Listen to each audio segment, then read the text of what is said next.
Hello student, here is a JEE Advanced 2019 question, and if you like my videos, please subscribe the channel and hit the like button.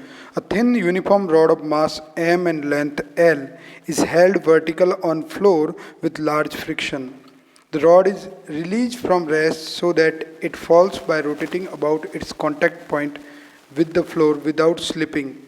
Which of the following statement is or are correct when the rod makes 60 degree with the vertical, the angular speed of rod, angular acceleration, radial acceleration of center of mass and normal reaction, ये यहाँ पे हमको पूछा गया है।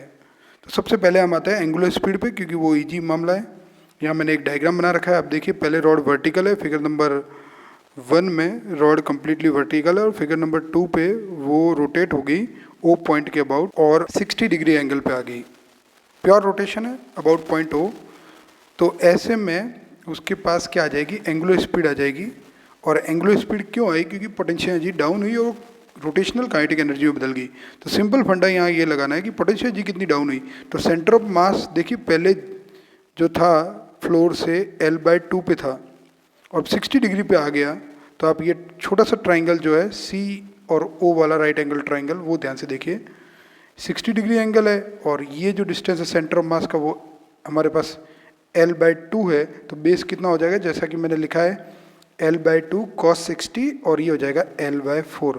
तो हम बोल सकते हैं सेंटर ऑफ मास पहले L/2 पे था और अब L/4 पे आ गया। तो पोटेंशियल एनर्जी कितनी डिक्रीज हुई, वो होगी mg L/2 minus L/4, that is L/4। ये पोटेंशियल एनर्जी डिक्रीज हुई और ये सारी किस में बदल गई, काइनेटिक एनर्जी में बदल गई।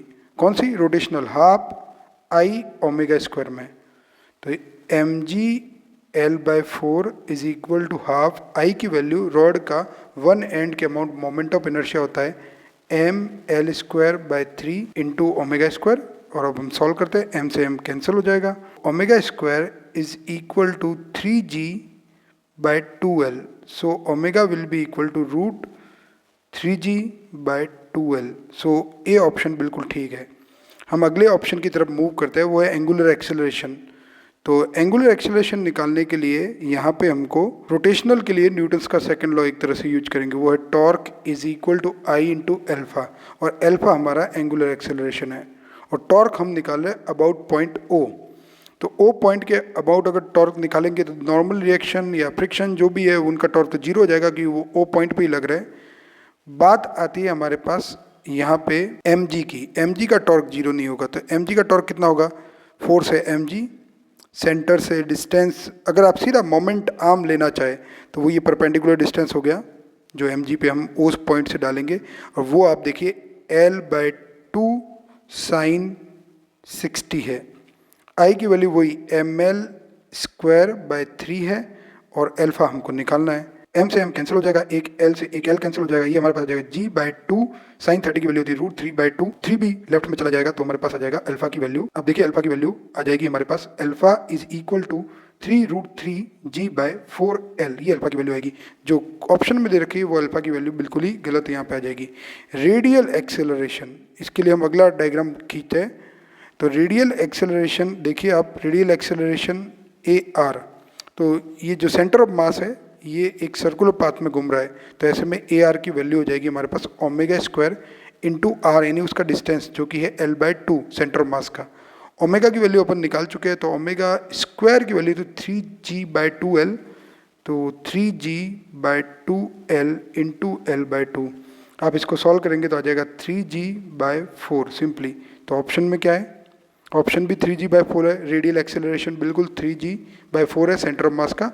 अब नॉर्मल रिएक्शन फोर्स देखिए, नॉर्मल रिएक्शन फोर्स के लिए अपन न्यूटन सेकंड लॉ लगा लेते हैं। न्यूटन सेकंड लॉ ये बोलता है कि net force in Y direction, Y direction की बात करो, net force in Y direction, Y direction में नेट फोर्स में एक तो देखिए आप mg नीचे की तरफ है, n ऊपर की तरफ है, तो अपन लिख सकते हैं mg माइनस n। और ये किसके बराबर होगा, तो net force m into ay के बराबर हो जाएगा, mg माइनस n ay, यानी वाई डायरेक्शन में एक्सेलरेशन।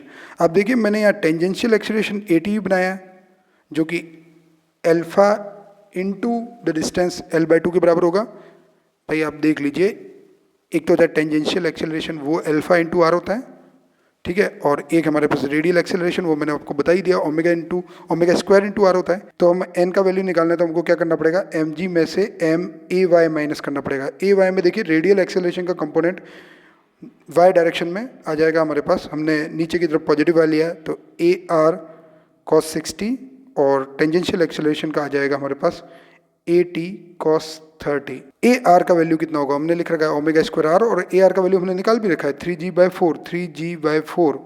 कॉस 60 का वैल्यू होता है 1/2। ए टी कितना होगा, एल्फा इंटू आर, एल्फा अपन ने निकाला था 3√3g/4l, 3√3g/4l इंटू आर भी करना पड़ेगा।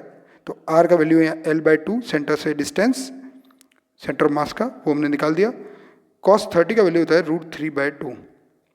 ये हमारे पास आ जाएगा M G minus M, solve करते हैं हम, यहाँ आ जाएगा 3g/8 प्लस 9g/16। तो इसको अगर हम फर्दर सॉल्व करें तो हमारे पास आ जाएगा M G minus 15 mg/16, that is mg/16। तो n का वैल्यू हमारे पास आ जाएगा mg/16 will be the required answer. Thank you.